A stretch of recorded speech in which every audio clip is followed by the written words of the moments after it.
ముఖ్యంగా దృష్టిలో పెట్టుకుని చూస్తే ఇది రైతులు నివసించేటటువంటి గ్రామంలో, అంటే మన అమరావతి క్యాపిటల్ సిటీ ఏదైతే కట్టుకుంటున్నామో అందులో ఉన్నటువంటి ఒక గ్రామంలో నిర్మించుకున్నటువంటి ఈ ఫెసిలిటీ కాబట్టి ఈ గ్రామస్తులకి ఇది అందుబాటులో ఉంది కాబట్టి మేము కూడా వాళ్ళ దగ్గరగా ఇవ్వడం జరిగింది. అంటే administration door steps of the citizens అంటారు. ఇది ఫెసిలిటీ ఇక్కడ పెట్టడం వలన వాళ్ళకి చేరువయ్యి కొద్దిగా సమస్యలకి పరిష్కారాలు కానీ, మేము వారికి చేరువలో వారు మాకు చేరువలో ఉండడం వలన కొన్ని సమస్యలకి కొద్ది పరిష్కారం అతి తొందరలోనే అవుతుందనేసి ఈ ఫెసిలిటీ నిర్మాణం ద్వారా జరగడం జరిగింది. బట్ ఇది బేసికల్గా మీరున్నట్టుగానే సాంకేతిక పరంగా మంచిగానే ఉంది. బట్ రానున్న రోజుల్లో నిర్మించేటువంటి టవర్స్ అయితే మట్టుగా అవి ఇంకా మంచిగా ఉంటాయి. ఎందుకంటే ఆ డిజైన్స్ తర్వాత నిర్మించే విధానం అది ట్రూలీ ఐకానిక్ కాబట్టి అవి వస్తే ఇంకా బాగుంటుంది. ఇటు టెక్నాలజీ పరంగా అలాగే ఫెసిలిటీస్ పరంగా కంఫర్ట్స్ పరంగా ఓకే అన్ని రకాలుగా కూడా అవి ఇంకా మరింత నెక్స్ట్ లెవెల్లో ఉంటాయనేసి ఆశ.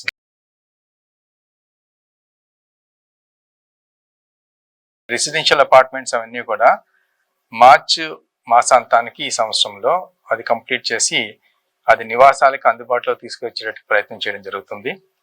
అంతేకాకుండా ఐకానిక్ బిల్డింగ్స్ దృష్టిలో పెట్టుకుంటే మనకి హెచ్ఓడిస్ అలాగే సెక్రటరియట్స్ టవర్స్ సంబంధించిన ఒక 5 టవర్స్, అలాగే హైకోర్టు, అసెంబ్లీ ఇవన్నీ కూడా ఐకానిక్ టవర్స్ లో భాగం. వీటికి డిజైన్స్ అన్ని కూడా world class architect Norman faster టీంతో రూపొందించడం జరిగింది. సో వారితో అనుసంధానం చేసుకుంటూ అలాగే ఇండియన్ టీమ్స్తో కూడా అనుసంధానం చేసుకుంటూ అలాగే కాంట్రాక్టింగ్ ఏజెన్సీ ఎవరైతే ఉన్నారో వాళ్ళతో కూడా కోఆర్డినేట్ చేసుకుంటూ వారి దగ్గర నుంచి క్లియర్గా వర్క్ షెడ్యూల్స్ తీసుకోవడం జరిగింది. అలాగే డ్రాయింగ్ సబ్మిషన్ ఏదైతే ఆర్కిటెక్ట్స్ ఉన్నారో ఇంటర్నేషనల్ ఆర్కిటెక్ట్స్ వారి దగ్గర నుంచి కూడా తీసుకుని ఇటు డ్రాయింగ్ సబ్మిషన్ అలాగే వర్క్ ఎగ్జిక్యూషన్కి ఏ రకమైనటువంటి ఇబ్బంది లేకుండా అది ఒక పూర్తి కోఆర్డినేటెడ్ విధానం నడిచేటట్టు కూడా మనం ఒక అప్లికేషన్ రూపొందించుకుని దాన్ని ఫాలోఅప్ చేసుకుంటూ ఈ కన్స్ట్రక్షన్ అనుకున్న టైంలో పూర్తయ్యేటట్టుగా చర్యలు తీసుకోవడం జరుగుతుంది. ఈ ఐకానిక్ టవర్స్ అన్ని కూడా స్ట్రక్చరల్ దృష్టిలో పెట్టుకుని మాట్లాడితే డిసెంబర్ 2027 కల్లా పూర్తి స్థాయిలో నిర్మాణం అయిపోయి అది ఆక్యుపేషన్కి అందుబాటులో ఉండేటట్టుగా చర్యలు తీసుకోవడం జరుగుతుంది. ఇది మొత్తం ఇంటీరియర్స్ అన్ని కలుపుకొని కూడా ఆ టైంకి రెడీ చేయాలనే ఒక ఉద్దేశం. ఒకవేళ ఏమైనా ఉంటే ఒక 3 months డిలే అవుతుందేమో కానీ బట్ మా టార్గెట్ ఎప్పుడు డిసెంబర్ 27 కల్లా ఇవి ఐకానిక్ టవర్స్ని అందుబాటులో తీసుకురావాలనేటువంటి మా షెడ్యూల్ ప్రకారం ఉన్నటువంటిది. ఇప్పుడు స్ట్రక్చర్స్ అన్ని కూడా అయిపోయింది. రానున్న రోజుల్లో ఎంఈపీ వర్క్స్, తర్వాత ఇంటీరియర్స్, ఫర్నిచింగ్, తర్వాత చుట్టుపక్కల ఉన్న ఇన్ఫ్రాస్ట్రక్చర్, ఎక్స్టర్నల్ ఇన్ఫ్రాస్ట్రక్చర్ ఏదైతుందో ల్యాండ్స్కేపింగ్ అన్నీ కూడా వాళ్ళందరితో కోఆర్డినేట్ చేసుకోవడం జరుగుతుంది. సో ఇవన్నీ కూడా ఒకదానికొకటి అనుసంధానం చేసుకుంటూ అనుకున్న విధంగా అన్ని పనులు కూడా డిసెంబర్ 27కి అయ్యేటట్టుగా చర్యలు తీసుకోవడం జరుగుతుంది.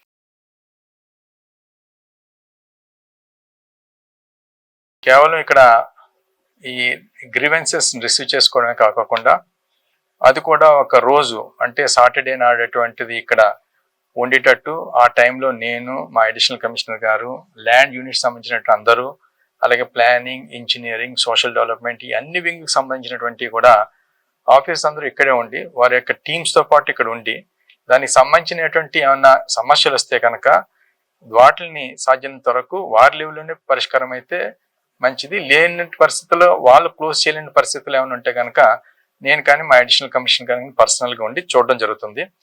అది కేవలం ఒక రూల్ ప్రకారం కాదు అనేటువంటిది కాకుండా దాన్ని ఏ రకంగా చేస్తే వారికి ఇబ్బంది లేని విధంగా పరిష్కారానికి అవకాశం ఉంటుంది అనేటువంటి కోణంలో కూడా చూస్తూ పరిష్కారాలకి ఒక క్వాలిటీ టైం దీని మీద వెచ్చించి పరిష్కారం చేసే విధానంలో మేము ఆలోచించడం జరుగుతుంది.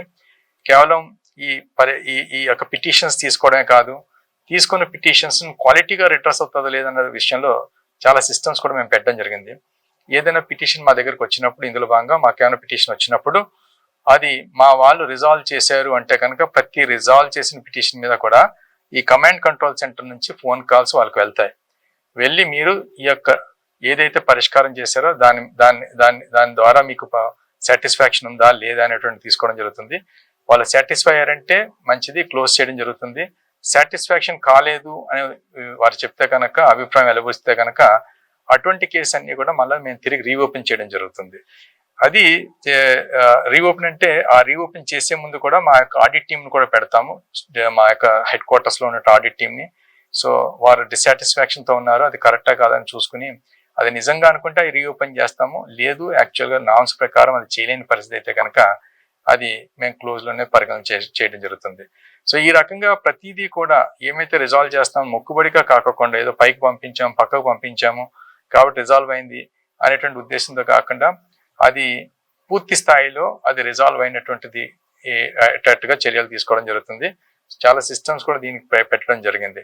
సో ఇది కేవలం శనివారమే కాదు, ఏ రోజు వచ్చినా సరే మాకు పిటిషన్స్ని పక్కదారి పట్టేటట్టు కాకుండా ప్రతి పిటిషన్ కూడా సిస్టంలోకి వెళ్ళేటట్టు పరిష్కారం ఏదైతే పోర్టల్ మనం తీసుకోవడం జరిగిందో ఆ పోర్టల్లో నమోదయ్యేటట్టు, నమోదైన విషయాలు కూడా అది జరుగుతుందా లేదంటే ప్రతి సాటర్డే ఈ గ్రీవెన్స్ డే స్టార్ట్ అయ్యేటప్పుడు మేము కనీసం ఒక 1 to 1.5 hours దీని మీద రివ్యూ కూడా చేసుకోవడం జరుగుతుంది.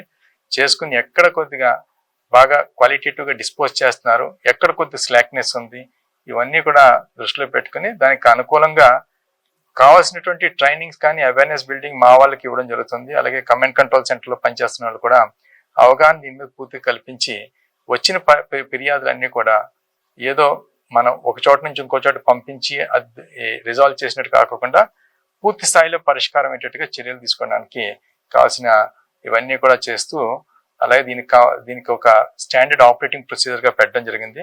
రానున్న రోజులు ఇది స్టెబిలైజ్ అయితే కనుక చాలా క్వాలిటేటివ్గా అనతి కాలంలోనే, అంటే ఈ యొక్క ఎస్ఎల్జే ప్రతి ఒక్క పిటిషన్కి కూడా ఒక వాట్ ఈస్ దట్ ఎస్ఎల్జే అంటారంటే schedule level, I mean that is ఒక agreement time. Before that we have to complete or dispose of the grievances.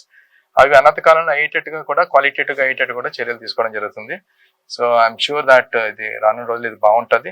But ఇప్పటి వరకు మనం దృష్టిలో పెట్టుకుని చూస్తే కనుక పాత అవి తర్వాత ఈ కొత్తగా 2024 నుంచి వచ్చిన పిటిషన్స్ పెట్టుకుంటే సుమారుగా ఒక 4,000 పిటిషన్స్ వస్తే అందులో 241 పిటిషన్ కాకుండా తక్కువని పరిష్కారం చేశారని చెప్పడం జరుగుతుంది.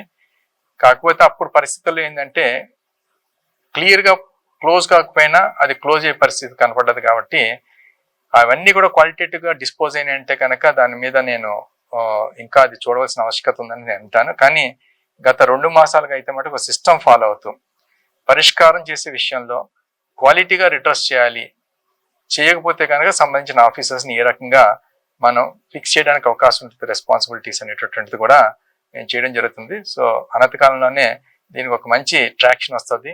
సాటిస్ఫాక్షన్ లెవెల్స్ కూడా సిటిజన్స్లో ఈ పరిష్కారం విషయంలో మనకి పెరుగుతాయనేటువంటి పూర్తి నమ్మకం నాకు ఉంది.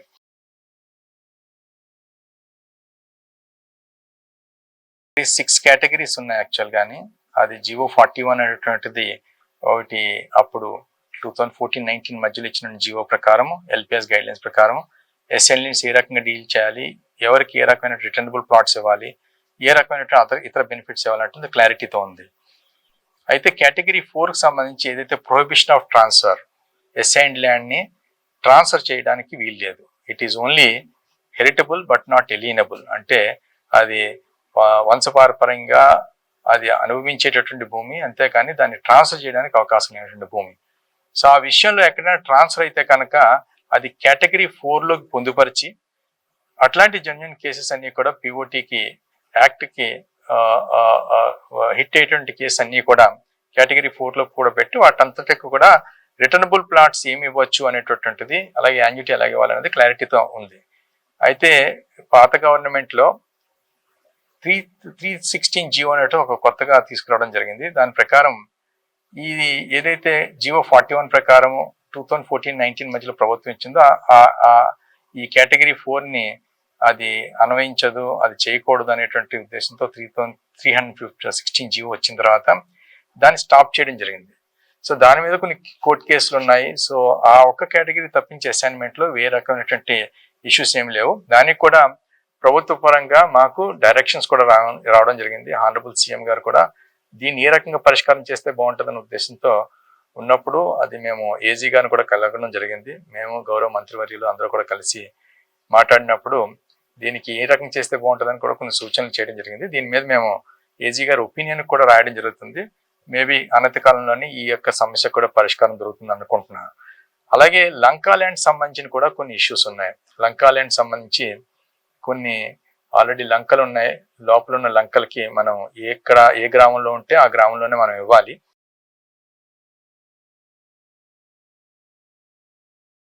లంక గ్రామాల్లో ఆల్రెడీ కొన్ని చోట్ల మనము భూమి తీసుకున్నాము, అగ్రిమెంట్లు కూడా ఎంటర్ అయ్యాము. అగ్రిమెంట్లు ఎంటర్ అయినప్పుడు వాళ్ళకి అలాట్మెంట్స్ కూడా కొన్ని సందర్భాలు చేశాము. అలాట్మెంట్ లైన్ రిజిస్ట్రేషన్ కూడా జరిగినాయి. ఇంకా కొన్ని 9.14 అంటే అగ్రిమెంట్లు తీసుకుని అలాట్మెంట్ చేయవలసిన కేసులు ఉన్నాయి. అటువంటి కేసులన్నీ కూడా త్వరితగతిన పరిష్కారం చేస్తామని తెలియపరచుకోవడం జరుగుతుంది. అది ఎందుకంటే దాని మీద క్లారిటీ ఉంది. రెండోది 9.3 అంటే వాళ్ళకి సమ్మతి ఇచ్చారు. సమ్మతి ఇచ్చింది రికార్డ్ వెరిఫై చేసుకుని 9.14 అంటే అగ్రిమెంట్కి వెళ్ళిపోవడం జరుగుతుందని కూడా తెలియపరచుకోవడం జరుగుతుంది. సో ఈ రకంగా ఏంటంటే మాకు క్లారిటీగా ఎన్ని ల్యాండ్స్ మనం తీసుకున్నాము, ఎంతమందికి అలాట్ చేయాలి, ఎంతమందికి చేయవలసింది ఉంది అనేటువంటిది మాకు రికార్డ్ పరంగా ఉంది. డైలీ బేసిస్ మీద మేము ఇది రివ్యూ చేసుకోవడం కూడా జరుగుతుంది. సో ఎక్కడైనా ఇష్యూస్ ఏమైనా ఉంటే కనుక దాన్ని ఏ రకంగా పరిష్కారం చేస్తే బాగుంటుందని చూసుకుని ఆ రకంగా పరిష్కారం చేయడం జరుగుతుంది.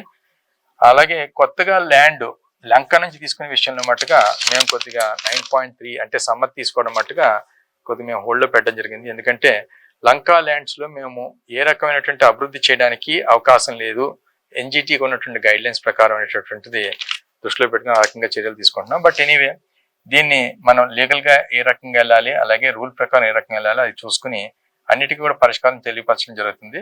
బట్ లంకా ల్యాండ్స్ విషయంలో 9.14 అలాగే 9.3 అంటే సమ్మతి ఇచ్చినటువంటి వాళ్ళు మా దగ్గర రికార్డ్ ప్రకారం క్లియర్గా ఉంటే అవి టేకప్ చేయడం జరుగుతుంది.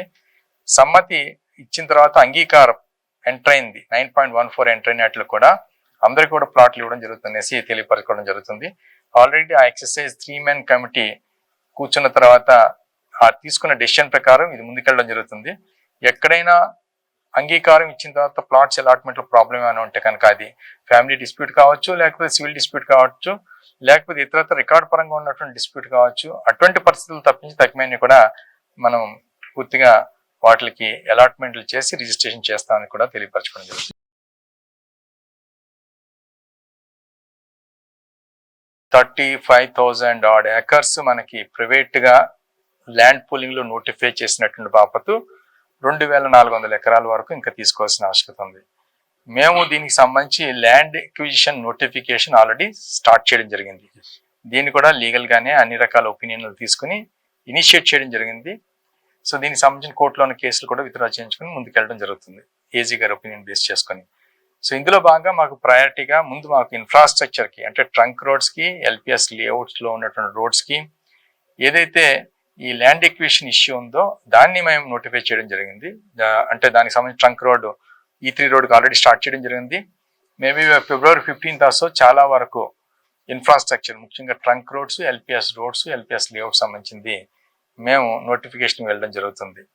ఇది కాకుండా మాకు ఇన్స్టిట్యూషన్స్ కూడా కొంతమందికి డెవలప్మెంట్ కోసం ఇవ్వడం జరిగింది.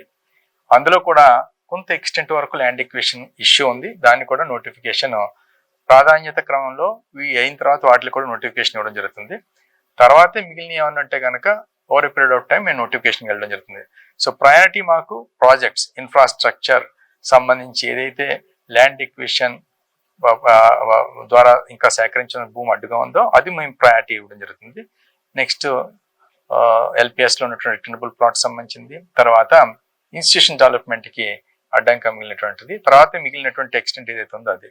సో దీనికి ఇన్ఫ్రాస్ట్రక్చర్ సంబంధించి సుమారు 450 ఎకరాలు కావాల్సి వస్తుంది. సో దాన్ని మేము ప్రయారిటైజ్ చేసుకుని ముందుకెళ్ళడం జరుగుతుంది. సో దీన్ని పూర్తిగా చట్ట ప్రకారం ఏదైతే మేము ప్రాసెస్ ఫాలో అవ్వాలో ఆ ప్రాసెస్ ఫాలో అయ్యి ముందుకెళ్ళడం జరుగుతుంది అనేసి.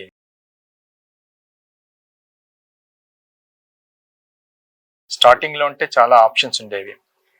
మిగిలిపోయినటువంటి ల్యాండ్లో మిగిలిపోయినటువంటి ప్లాట్దారులకి మనం ప్లానింగ్ చేసేటప్పుడు అది చాలా ఛాలెంజ్తో కూడుకున్నటువంటి కార్యక్రమం. సో ఈ ప్రాసెస్లో భాగంగా మా వాళ్ళు కూడా చెప్తున్నాము, రివైజ్ చేసేటప్పుడు లేఅవుట్లు సాధ్యమైనంత వరకు రోడ్ హిట్స్ లేకుండా అలాగే వాస్తుపరంగా ఇబ్బంది లేకుండా ఉండేటట్టు చేయమని చెప్పడం జరుగుతుంది. అయినప్పటికీ కూడా మిగిలినటువంటి ప్లాట్స్ని దృష్టిలో పెట్టుకుంటే కొన్ని మాకు వాస్తు ప్రకారం మంచి సైడ్ ఫేస్ అయినటువంటి ప్లాట్లు కాదు, లేకపోతే రోడ్ హీట్లు సాధ్యమైనంత వరకు అసలు లాటరీలో పెట్టొద్దని చెప్పడం జరుగుతుంది. సో ముందు ఎవరైనా ఇంకా వాళ్ళకి అలాట్మెంట్ చేయవలసిన పరిస్థితి ఉన్నప్పుడు వాళ్ళకి అవసరం అనుకుంటే కనుక వారు వచ్చి చూస్తామంటే కనుక మిగిలిన ప్లాట్స్ ఏమున్నాయి మేము చూపించగలం. కానీ కోరుకున్న ప్లాట్ ఇవ్వాలంటే మట్టుగా రూల్స్ ప్రకారం అది ఆ రకంగా చేయడానికి అవకాశం ఉండదు. అది లాటరీ సిస్టంలోనే వేయాలి. కాబట్టి ముందు వాళ్ళకి ఎవరికైనా ప్లాట్లు అలాట్మెంట్ చేయవలసిన పరిస్థితి ఉంటే కనుక వారికి కావాలనుకుంటే మిగిలిన ప్లాట్లు ఆ గ్రామంలో ఏమైతే ఉన్నాయో అవి చూపించడానికి అవకాశం ఉంటుంది. ఆ రకంగా డైరెక్షన్స్ కూడా ప్లానింగ్ వింగ్కి ఇవ్వడం జరిగింది. అంతేకాని మాకు పలానా ప్లాట్ ఇవ్వండి అంటే కనుక ఇబ్బందికరమైన పరిస్థితి, అది రూల్స్కి విరుద్ధంగా ఉండే పరిస్థితి కాబట్టి ఖచ్చితంగా లాటరీ వ్యవస్థ ప్రకారం మేము ఉన్న ప్లాట్లలోంచి అతనికి సంబంధించిన ప్లాట్ కోడ్ ఏదైతే ఉందో ఆ ప్లాట్ కోడ్కి సంబంధించిన ప్లాట్ ఎక్కడైనా రావచ్చు. సో కాబట్టి ఎవరికైనా వాళ్ళకి అబ్జెక్షన్ ఉంటే కనుక హోల్డ్ చేయడం జరుగుతుంది. లేదు మాకు ప్రాబ్లం లేదన్న చోట లాటరీకి వేసి ముందుకెళ్ళడం జరుగుతుంది. ఎల్పిఎస్ లేఅవుట్లు బాగా స్పీడ్గా జరుగుతున్నాయి. ఆల్మోస్ట్ 124 బ్లాక్స్ ఉంటే కనుక మోర్ దాన్ 64 బ్లాక్స్లో ఈ వర్క్ స్టార్ట్ అవుతుంది. ఐ థింక్ మాన్సూన్ అంటే వర్షాలు వచ్చేటప్పటికి అది ఒక సేఫ్ లెవెల్కి వర్క్స్ వచ్చి వర్షాకాలం టైంలో కూడా వర్క్ ఆగకుండా ఉండేటట్టుగా చర్యలు తీసుకోవడానికి వీలుగా వర్క్ చేస్తున్నారు. ఆ రకంగా ప్లాన్ చేస్తున్నారు. That is good. కాకపోతే రైతులు ఇప్పుడు కూడా కన్స్ట్రక్షన్ చేసుకుంటాం వాళ్ళకి ఇచ్చిన రిటర్నబుల్ ప్లాట్స్లో అంటే కనుక దానికి వాళ్ళు మనకి ఆన్లైన్లో వాళ్ళు అప్లై చేసుకుంటే కనుక మేము పర్మిషన్స్ ఇవ్వడానికి రెడీగానే ఉండడం జరిగింది, రెడీగానే ఉన్నాము. కాకపోతే ఏంటంటే దానికి యాక్సెస్ కావాల్సి వచ్చినప్పుడు యాక్సెస్ కూడా ఉంటుంది, ప్రాబ్లం లేదు. బట్ ప్రాబ్లం అనేటటువంటిది ఈ పవర్ కనెక్షన్ వల్ల వస్తుందని నేను అనుకుంటున్నాను. కారణం ఏంటంటే ఇప్పుడు అంతా కూడా అండర్ గ్రౌండ్ వెళ్ళడం జరుగుతుంది. లేఅవుట్లో ఉన్న ప్రాంతానికి పవర్ కనెక్షన్ ఉండకపోవచ్చు. సో ఎక్కడి నుంచో పవర్ కనెక్షన్ తీసుకొచ్చేయడం అనేది ఒక ఛాలెంజ్. దాన్ని కూడా అధిగమించడానికి ముందు అండర్ గ్రౌండ్ పవర్ నెట్వర్క్ స్పీడ్గా వేయాలనే ఉద్దేశంతో చర్యలు తీసుకోవడం జరుగుతుంది. అదొక పాయింట్. రెండొకటి ఏంటంటే ఇది నేను ఇల్లు కట్టుకుంటున్నాను దానికి లోన్ ఇస్తారంటే కనుక ఇల్లు కట్టుకోవడానికి లోన్ ఇవ్వడానికి ఏ రకమైనటువంటి ఇబ్బంది లేదు. ఎందుకంటే ఆనరబుల్ సీఎం గారు ఎస్ఎల్పిసి పెట్టినప్పుడు ఎస్ఎల్పిసిలో క్లారిటీగా ఈ రిటర్నబుల్ ప్లాట్స్ మీద హౌస్ కన్స్ట్రక్షన్ నిమిత్తము, అలాగే ఇంట్లో ఉన్నటువంటి పిల్లల చదువు నిమిత్తము, అలాగే ఈ యొక్క ఏదైనా ఒక డెవలప్మెంటల్ ఇనిషియేటివ్, ఏదైనా వ్యాపారానికి సంబంధించిన ఇనిషియేటివ్ తీసుకోవడానికి ఏ రకమైనటువంటి ఇబ్బంది లేదు లోన్స్ ఇవ్వడానికి. అయితే ఇప్పుడు ఎడ్యుకేషన్కి సంబంధించి అంటే కనుక ఏ రకమైనటువంటి క్యాష్ ఫ్లోస్ ఏం చూపించిన అవసరం లేదు. అదే మనకి ఏదైనా వ్యాపారానికి అభివృద్ధి చేసుకోవడానికి లోన్ అడుగుతున్నప్పుడు బ్యాంకులు వాళ్ళ రూల్స్ ప్రకారం ఏమడుగుతున్నారంటే మీకున్న రెవెన్యూస్ ఏంటి, సోర్సెస్ ఏంటి అని అడుగుతున్నారు. రైతులు యాక్చువల్గా వాళ్ళ యొక్క జీవనోపాధి వ్యవసాయం వృత్తి. ఇప్పుడు ఇచ్చేసిన తర్వాత ఆ వృత్తి కూడా లేని పరిస్థితి. కేవలం యాన్యుటీ వాళ్ళకి వచ్చేటువంటి రెవెన్యూ, అది కూడా నెక్స్ట్ 5 years వస్తుంది, తర్వాత అది కూడా ఆగుతుంది. కాబట్టి దాన్ని దృష్టిలో పెట్టుకుని అది ఆటంకం కాకుండా రెవెన్యూస్ సివిల్ స్కోర్స్ చూపించమంటే రైతులు చూపించలేని పరిస్థితి. ఇన్కమ్ ట్యాక్స్ రిటర్న్స్ చూపించమంటే కనుక వారికి కూడా చూపించలేని పరిస్థితి. ఎందుకంటే agriculture income is not taxable అప్పటిదాకా ఏదైనా ఉన్నప్పటికీ కూడా. సో ఇవన్నీ దృష్టిలో పెట్టుకుని బ్యాంకు వారిని కూడా రిక్వెస్ట్ చేయడం జరుగుతుంది. అంటే ఆల్రెడీ ఒక పాయింట్ చేసాం, నెక్స్ట్ ఎస్ఎల్బిసిలో ఈ పాయింట్ స్పష్టంగా పెట్టడం జరుగుతుంది. బ్యాంకులు రెడీ అంటున్నారు కానీ దానికి కొన్ని కండిషన్స్ ఉన్నాయి. ఆ కండిషన్స్ని ఇంపోజ్ చేస్తే కనుక చాలా మంది రైతులు ఎలిజిబిలిటీలో రారు. కాబట్టి వీళ్ళకి ఒక స్పెషల్ స్కీమ్ ఒకటి డిజైన్ చేసి వాళ్ళ యొక్క అవసరాల నిమిత్తం లోన్స్ రైజ్ చేసుకునేటట్టుగా చర్యలు తీసుకునేటట్టుగా నెక్స్ట్ ఎస్ఎల్బిసిలో ప్రత్యేకంగా ఒక అంశాన్ని ప్రతిపాదించడం జరుగుతుంది. దీని మీద కొంతమంది బ్యాంకర్స్, ఎండీస్, చైర్మన్స్తో కూడా మాట్లాడడం జరుగుతుంది అనేసి తెలియపరచుకోవడం జరుగుతుంది. But this is very important. వాళ్ళకి ఒకప్పుడు అగ్రికల్చర్ ఉన్నప్పుడు వాళ్ళకి లోన్స్ వచ్చాయి, షార్ట్ టర్మ్ లోన్స్ కావచ్చు, లాంగ్ టర్మ్ లోన్స్ కావచ్చు, వ్యవసాయ నిమిత్తం. దాన్ని వారు వ్యవసాయానికి అలాగే వాళ్ళ యొక్క కన్జంప్షన్ పర్పస్ కూడా కొంత వాడుకునే పరిస్థితి వాస్తవంగా. ఇప్పుడు అది లేనప్పుడు కేవలం యాన్యుటీ మీద ఆధారపడడం చాలా ఇబ్బందికరమైన పరిస్థితి. కాబట్టి ఇది చాలా ప్రధానమైనటువంటి అంశం. ఇది ఇవ్వడానికి రెడీగా అంటున్నారు కానీ కండిషన్స్ ఉన్నాయి కాబట్టి కండిషన్స్కి వీళ్ళు క్వాలిఫై కారు. కాబట్టి దీనికి తగ్గట్టుగా స్పెషల్ స్కీమ్ ఒకటి మూవ్ చేయాలి నెక్స్ట్ ఎస్ఎల్బిసిలో అనేటువంటిది. ఆ రకంగా వాళ్ళకి స్పెషల్ స్కీమ్ ద్వారా వాళ్ళకి బెనిఫిట్ జరగాలనేసి ఆ రకమైనటువంటి చర్యలు కూడా తీసుకోవడం. నేను, మా అడిషనల్ కమిషనర్ గారు, మా ఇంజనీరింగ్ టీము అందరూ కూడా గ్రామ సభలకు అటెండ్ అవ్వడం జరుగుతుంది. ఏ రకమైనటువంటి చర్యలు తీసుకున్నా వాళ్ళకి విపులంగా చెప్పడం జరుగుతుంది. అంటే గ్రామంలో ఒక శాచ్యురేషన్ బేసిస్ మీద మౌలిక సదుపాయాల కల్పన ఏదైతే మనం క్యాపిటల్ సిటీలో చేస్తున్నామో అదే స్టాండర్డ్స్లో మేము కూడా ఆ శాచ్యురేషన్ బేసిస్ మీద రోడ్ల విషయంలో అయితేనే, వాటర్ సప్లై విషయంలో అయితేనే, అలాగే స్టామ్ వాటర్ డ్రైన్ అయితేనే, అలాగే అండర్ గ్రౌండ్ డ్రైనేజ్ వ్యవస్థ విషయంలో అయితేనే, అలాగే స్ట్రీట్ లైట్స్ మెయింటెనెన్స్ విషయంలో అన్నీ కూడా మౌలిక సదుపాయాల కల్పన విషయంలో సాచురేషన్ బేసిస్ మీద ఒక డిపిఆర్ డీటెయిల్గా తయారు చేసి అది గ్రామ సభలో వాళ్ళ ముందు పెట్టడం జరుగుతుంది. ఎక్కడైనా గ్యాప్స్ ఉంటే వాళ్ళు చెప్తే దాన్ని కూడా ఇంక్లూడ్ చేసుకుని ఇమీడియట్గా ఆ వర్క్ని టేకప్ చేసి నెక్స్ట్ 6 monthsలోనే ఇది పూర్తి స్థాయిలో టేకప్ చేయాలనేటువంటి వ్యవహారం. ఆల్రెడీ చాలా గ్రామాల్లో ఈ యొక్క మౌలిక సదుపాయాల కల్పన విషయంలో వర్క్ స్టార్ట్ అయింది. ఎక్కడైతే గ్రామ సభలు జరిగిందో అక్కడ.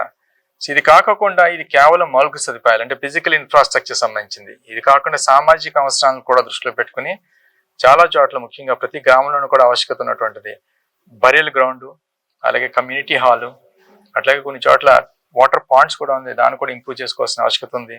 అలాగే హెల్త్, ఎడ్యుకేషన్ ఇన్ఫ్రాస్ట్రక్చర్ సిటీస్లో భాగంగా డెవలప్ చేసాం. అది ఇమీడియట్గా ఆనరబుల్ సీఎం గారితో వారి యొక్క టైం తీసుకుని ఇనాగ్రేట్ చేసేటట్టు కూడా చర్యలు తీసుకుందనేసి ఆనరబుల్ మినిస్టర్ గారు చెప్పడం జరిగింది.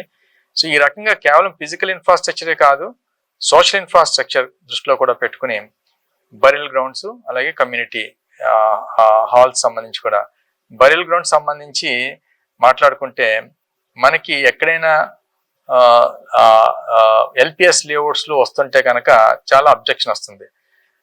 దాన్ని దృష్టిలో పెట్టుకుని కూడా సాధ్యమైనంత వరకు దాన్ని R1 జోన్లో పెట్టడం ఎట్లాగనేసి ప్లాన్ చేయడం జరుగుతుంది.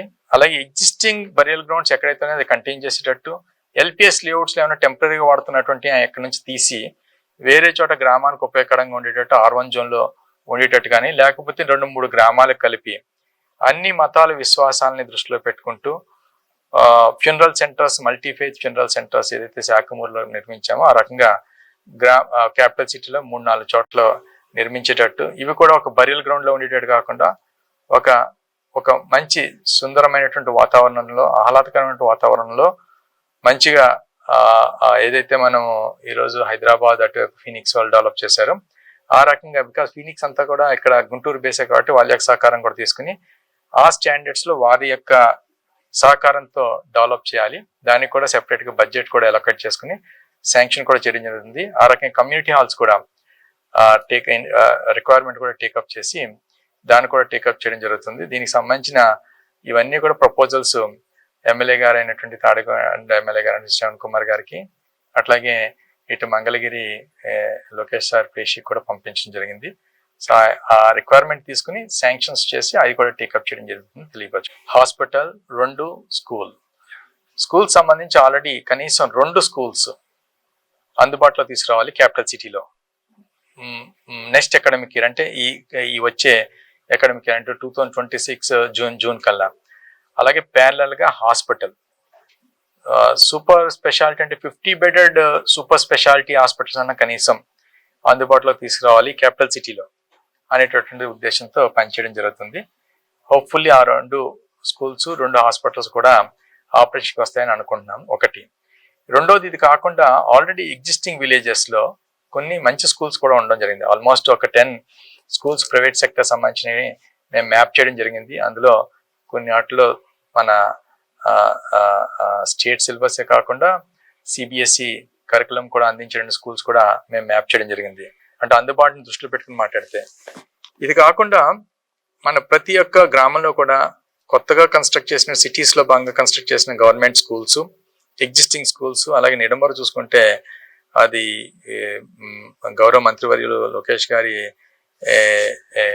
డైరెక్షన్లో అది చాలా ఇంటర్నేషనల్ స్కూల్లో రూపొందించడం జరిగింది. అది కూడా గవర్నమెంట్ స్కూల్ అయిన కూడా నిడమరులో.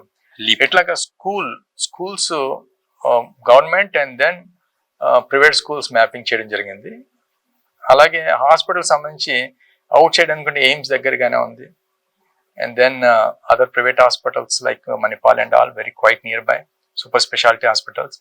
ఏదైనా క్యాపిటల్ సిటీలో పెట్టాలి. అవి వచ్చేటప్పటికి కొద్దిగా టైం పట్టినప్పటికీ కూడా ఇందాక చెప్పినట్టుగానే జూన్కి 50 బెడెడ్ సూపర్ స్పెషాలిటీ హాస్పిటల్స్, అలాగే 2 స్టాండర్డ్ స్కూల్స్ వచ్చేటట్టుగా చర్యలు తీసుకోవడం జరుగుతుంది.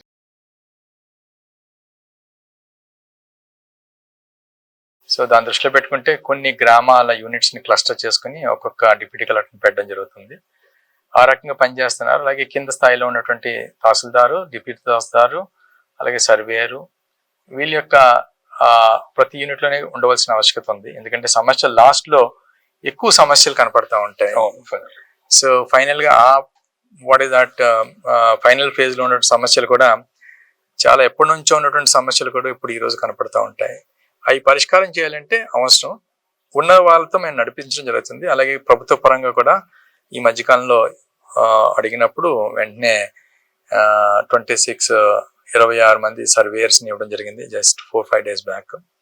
అలాగే ఇది కాకుండా విలేజ్ వార్డ్ సెక్రటరియట్ నుంచి కూడా ఈ మధ్యకాలంలో జస్ట్ 2 days బ్యాక్ ఒక 50 మంది స్టాఫ్ను కూడా మనకు ఆన్ డ్యూటీలో ఇవ్వడం జరిగింది. ఇది కాకుండా డిప్యూటీ కలెక్టర్స్ను కూడా అంటే సెకండ్ ఫేజ్ ల్యాండ్ పూలింగ్ అలాగే ఉన్నటువంటి 29 యూనిట్స్ని బాగా మేనేజ్ చేయడానికి వీలుగా కొంతమంది స్టాఫ్ని అడగడం జరిగింది. దాని మీద కూడా అతి త్వరలోనే మనకి ఆర్డర్స్ వస్తాయని అనుకోవడం జరుగుతుంది. అది వస్తే కానీ కొద్దిగా స్ట్రెంగ్త్ కావడానికి అవకాశం ఉంటుంది. సమస్యల పరిష్కారానికి కావడానికి కూడా అది ఎంతో ఊతం ఇవ్వడానికి అవకాశం ఉంటుంది.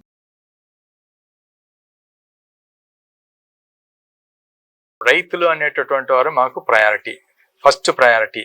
ఎందుకంటే రైతులు లేకుండా ఈ ల్యాండ్స్ లేవు, అది లేకుండా ఈ క్యాపిటల్ సిటీ లేదు. అది పూర్తిగా నమ్మి ఇక్కడ పనిచేస్తున్నాము. వారు భూమి ఇవ్వకపోతే ఈరోజు ఈ కార్యక్రమాలు ఉండే కాదు, ఈ ఆఫీస్ ఉండే పరిస్థితి కూడా కాదు. కాబట్టి రైతు వెరీ ఇంపార్టెంట్ ప్రయారిటీ. వారి యొక్క సమస్యలు ఉన్నాయి, డౌట్ ఏం లేదు. కొన్ని సమస్యలకు పరిష్కారాలు frame work of the rules ఎట్లా చేయాలన్నది మేము పూర్తి స్థాయిలో నిమగ్నమై ఉన్నాము. సో దానికి సంబంధించి కొన్ని లాంగ్ స్టాండింగ్ ఎక్కువ స్థాయిలో సమస్యలు ఉంటే కనుక అవి 3-man కమిటీలో పెట్టినప్పుడు కూడా సొల్యూషన్స్ కొన్ని వాటికి ఆల్రెడీ వస్తున్నాయి. రోడ్ హీట్స్ అని ఏదైతే ఉన్నాయో అది రైతులతో 3-man కమిటీ మాట్లాడినప్పుడు కొన్ని సజెషన్స్ చేశారు. ఆ సజెషన్కి అనుకూలంగా కూడా ఆల్రెడీ గవర్నమెంట్ ఉత్తర్వులు కూడా ఇవ్వడం జరిగింది. ఆ ఉత్తర్వులను అమలు చేస్తే చాలా వరకు ఇది రోడ్ హీట్ సమస్య తగ్గుతుందని అనుకుంటున్నాం. ఇది కాకుండా జరీబ్ సమస్యల మీద కూడా స్టేట్ లెవెల్ కమిటీ వేయడం జరిగింది. అది కూడా ఇంపార్టెంట్. చాలా కాలంగా అపరిష్కృతంగా ఉన్నటువంటి సమస్య అది. దానికి సంబంధించిన కూడా స్టేట్ లెవెల్ కమిటీ పనిచేయడం జరుగుతుంది. అది కూడా షార్ట్లీ దానికి కూడా సమస్యకి పరిష్కారానికి వాళ్ళు మార్గం చూపిస్తారని అనుకుంటున్నాను. ఇది కాకుండా అన్నిటికన్నా పెద్ద సమస్య, దాని మీద కూడా గవర్నమెంట్ పరంగా ఒక కమిటీ వేయడం జరిగింది. వాళ్ళకు 60 days టైం ఇవ్వడం జరిగింది. వారు గ్రామానికి పోయి గ్రామ కంఠాలని వాళ్ళు వాట్ ఈస్ దట్ 9.2 ఎగ్జంప్షన్ కోసం ఏదైతే అడుగుతున్నారో ఆ కేసెస్ అన్ని చూసి ఎక్కడైతే ఇన్స్ట్రక్షన్స్ అంటే సర్క్యులర్ 1 or 2 ఇన్స్ట్రక్షన్స్ ప్రకారం ఎలిజిబిలిటీ ఉంటుందో వాళ్ళకి కమిటీ యొక్క రిపోర్ట్ బేస్ చేసుకుని వారికి కూడా పరిష్కారం చేయడానికి అవకాశం ఉంది. ఇది కాకుండా మా వైపు నుంచి కూడా ఈ పరిష్కారాలు ఏదైతే గ్రీవెన్స్ డేస్ ఏమైతే అనుకుంటున్నామో ప్రతిరోజు కాకుండా సాటర్డే నాడు పర్సనల్గా కూర్చుని ఈ యొక్క డే గ్రీవెన్స్ డేగా కేటాయించుకోవడం జరుగుతుంది. అలాగే మేము కూడా గ్రామాలకు విస్తృతంగా వెళ్ళడం జరుగుతుంది. పరిష్కారం జరగడానికి కొంత ప్రాసెస్ పడడానికి వాస్తవం. ఆ ప్రాసెస్ పాపం ఇంతకాలం వెయిట్ చేశారు. కొద్దిగా మేము ఇదే పని మీద ఉన్నాము. పరిష్కారం ఏదైతే చేయాలో న్యాయబద్ధంగా రూల్ ప్రకారం ఏదైతే చేయాలో అన్నీ కూడా ఖచ్చితంగా మేము చేయడం జరుగుతుంది. అక్కడక్కడ మా వైపు నుంచి ఏమైనా పొరపాటు ఏ స్థాయిలో ఉన్నటువంటి అధికారం ఏదైనా ఉన్నా సరే అది మా నోటీస్కి వచ్చినప్పుడు మేము తదనుగుణంగా చర్యలు తీసుకుని అవి కూడా క్వాలిటీగా పరిష్కారం చేస్తామనేసి పూర్తి స్థాయి భరోసా ఇవ్వడం జరుగుతుంది. కేవలం మేము ఇక్కడి నుంచి ఉండమే కాకుండా రానున్న రోజుల్లో గ్రామాలకు కూడా విస్తృతంగా వచ్చి గ్రామం సంబంధించినటువంటి కమ్యూనిటీ రిలేటెడ్ అలాగే ఇండివిజువల్ రిలేటెడ్ ఇష్యూస్ కూడా మేము పూర్తి స్థాయిలో అర్థం చేసుకుని వాటిని పరిష్కరించేటట్టుగా వ్యవస్థ రూపొందించడం జరుగుతుందనేసి తెలియపరచుకోవడం జరుగుతూ మేము రైతులను రిక్వెస్ట్ చేసేది ఏంటంటే కనుక పూర్తిగా మేము రైతుల యొక్క సమస్యల పరిష్కారం విషయంలో చిత్తశుద్ధితో పనిచేస్తున్నాము. కొద్దిగా మాకు టైం ఇస్తే కనుక అన్నీ కూడా ఒకదాని తర్వాత ఒకటి పరిష్కారం చేస్తాము అనేటటువంటి విషయం మీ అందరికీ కూడా ప్రత్యేకించి చెప్పడం జరుగుతుంది. మీ వైపు నుంచి కూడా కొద్దిగా ఇంతకాలం లేట్ అయినప్పటికీ కూడా డెఫినెట్గా మేము ఇష్యూస్ పరిష్కారం చేస్తామనేసి మీ అందరికి కూడా మరొకసారి భరోసా ఇవ్వడం జరుగుతుంది.